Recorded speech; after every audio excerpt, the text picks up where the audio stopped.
بسم اللہ الرحمن الرحیم۔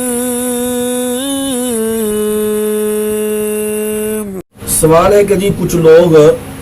شادی کے بعد، جو بڑے لوگ ہیں، امیر لوگ، شادی کے بعد ہانی مون کے لیے وہ سوئٹزرلینڈ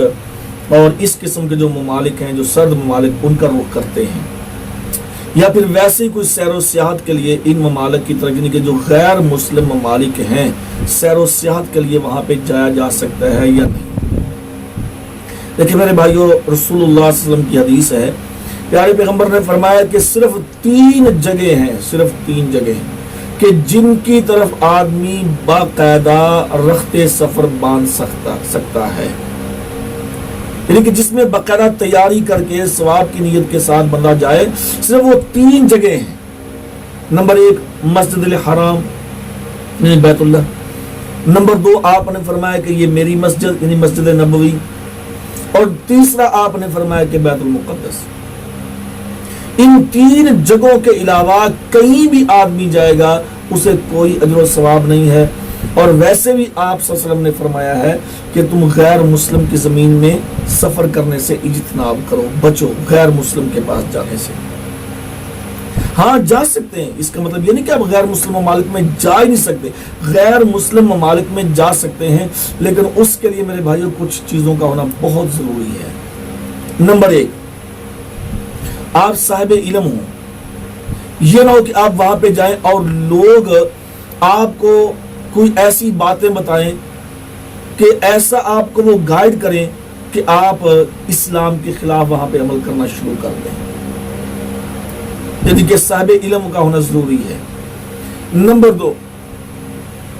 آپ کسی ایسے کام کے لیے گئے ہیں کہ جو کام آپ کا کسی مسلم ملک کے اندر وہ نہیں ہو سکتا، مجبوری ہے آپ کی، مثلا کوئی ایسا آپریشن کروانا پڑ جاتا ہے، یا کوئی ایسی میڈیسن کا کوئی ایسا علاج معالجہ ہے جو کہ کسی مسلم ممالک کے اندر اس کی وہ سہولت موجود نہیں ہے، تو بامر مجبوری آپ غیر مسلم ممالک کے اندر وہ اپنے اس علاج معالجے کے لیے آپ جا سکتے ہیں۔ اور نمبر 3 یہ ہے، یہ بھی شرط ہونی چاہیے، یعنی کہ یہ بھی انسان کے ذمہ بات ہونی چاہیے کہ کم از کم یعنی آدمی اپنے دین پہ، اپنے اسلام پہ اتنا قائم ہو کہ ان کے اخلاق یا ان کے اطوار یا ان کے رہن سہن مجھے وہ ہلا نہ سکے، مجھے بدلا نہ سکے، بلکہ وہ لوگ مجھ سے متاثر تو ہو جائیں، میں ان سے متاثر نہ ہو جاؤں۔ میرا اسلام اتنا مضبوط ہونا چاہیے۔ اگر یہ چیزیں ہیں، یا باقی خرید و فروخت کے لیے بھی آپ، یعنی کہ آپ نے کوئی چیز خریدنی ہے، بیچنی ہے، وہاں سے لے کے آپ واپس آ جائیں، وہاں پہ آپ فروخت کر کے واپس آ جائیں، لیکن وہاں پہ آپ جا کے ٹھہریں گے، رہیں گے، ان کے رنگ میں رنگے جائیں گے، ہاں جی، ان کے طور طریقہ اپنائیں گے، ان کی تہذیب اور کلچر اپنائیں گے، ان کے ساتھ ساتھ چلیں گے، ان کے ایام تہوار کے اندر جائیں گے، تو میرے بھائیو یہ بالکل حرام ہے، یہ دنیا کے لیے اللہ کی قسم، یہ اللہ کو جواب دینا پڑے گا ان چیزوں کا۔ اور اگلی بات پھر یہ ہے کہ اب سیر و سیاحت یہ کون سا کوئی اتنا بڑا عمل ہے بھائی کہ جس کے لیے جانا بہت ضروری ہے، یا ہنی مون کی بات، یہ کیا طریقہ ہے؟ یہ فضولیات ہے، فضولیات۔ اور آئیے تو ہم سبھی جانتے ہیں کہ فضول خرچ کرنے والا شیطان کا بھائی ہے۔ اب یہ جو جوڑا لاکھوں روپیہ لگا کے جناب ہنی مون کے لیے سوئٹزرلینڈ جا رہا ہے، کیا وہ اچھا اب ان کو وہ چیزیں نظر نہیں آتی؟ اب جو تمہارے محلے میں غریب یتیم بیوہ، اب وہ نظر نہیں آتے تمہیں؟ کوئی قربانی کا گوشت جانور کرے تو وہ تو تمہیں نظر آتا ہے، ہاں جی، کوئی حج اور عمرے کے لیے جائے تو نہیں جی نہیں، پہلے اپنے محلے میں دیکھو، کوئی مدرسے کو، مسجد کو، کوئی آدمی کوئی مسجد کو سیمنٹ کی بوری دے، سریا دے، نہیں جی نہیں، اپنے پہلے محلے میں دیکھو۔ اب وہ ان کی جو لبرل یہ سوچ ہے، اب وہ کہاں چلی گئی بھی؟ جو اب ان کے اندر اتنی ہمدردی جاگتی ہے ان مخصوص اسلامی تہواروں پہ، ہاں جی، تو اب ان کی وہ سوچ کدھر چلی گئی؟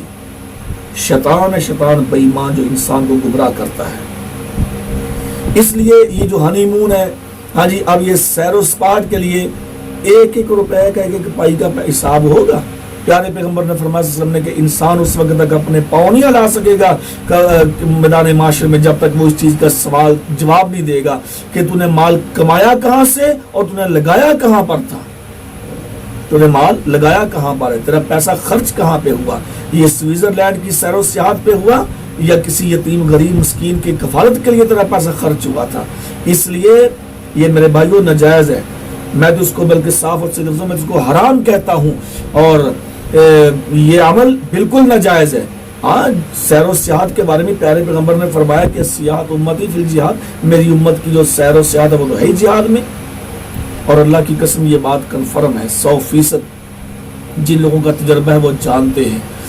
کہ جہاد میں اللہ تعالیٰ بندے کو وہ سیر کرواتا ہے کہ بندہ جس کے بارے میں سوچ بھی نہیں سکتا، بندہ کروڑوں روپے لگا کے بھی وہاں پہ نہیں جا سکتا، جو اللہ تعالیٰ جہاد کے ذریعے بندے کو سیر کرواتا ہے۔ اس لیے جہاد اللہ تعالیٰ کی طرف سے اس امت پر بہت بڑا احسان ہے، اور یہ سیر و سیاحت کا بہترین طریقہ ہے۔ ہاں جی، تو اس لیے اگر ہم نے سیر و سیاحت کرنی ہے تو جہاد کی طرف آنا چاہیے۔ باقی جو ہنی مون، یہ جو سیر و سیاحت فلاں فلاں، یہ فضولیات ہے، فضولیات میں خرچ کرنے والا آدمی وہ شیطان کا بھائی ہوتا ہے، بچنا چاہیے۔